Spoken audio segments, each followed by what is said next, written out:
Kushner, and he's going to help me say something about John Storyk. So, John, I don't know if you knew I was going to do this. I didn't know.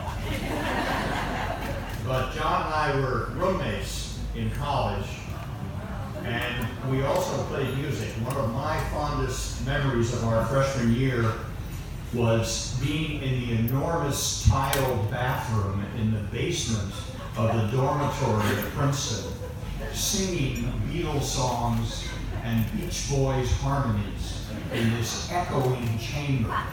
And John Storyk was such a good musician and such a good harmonizer that we had a wonderful time doing that.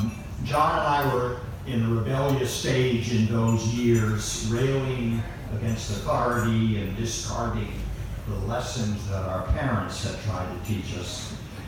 But John has evolved, and I guess I have too.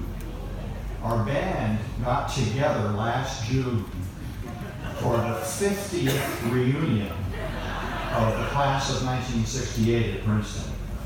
There are a lot of old guys there. We were old guys. Thank God they had name tags with their freshman pictures on them. Otherwise, we wouldn't have known who they were. I would recognize names, but the face had no resemblance.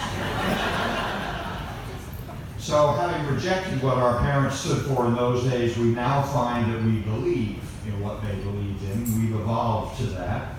They have passed down values of compassion and generosity and kindness, and those values eclipse our youthful nonconformities. And if there's an afterlife, then John Storyk is a person who has, in this life, given away what he cannot keep in the afterlife. He's giving away his material goods, his talents, his skills, his creativity. He's given away what he cannot keep in order to gain what he cannot lose. That's his reputation, the admiration of his peers, and the gratitude of those he helped. So congratulations, Don, on being a great champion.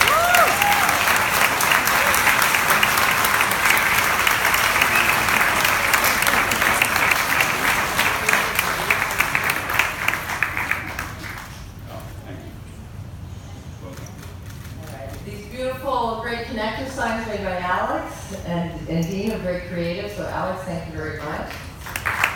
All right. Now, last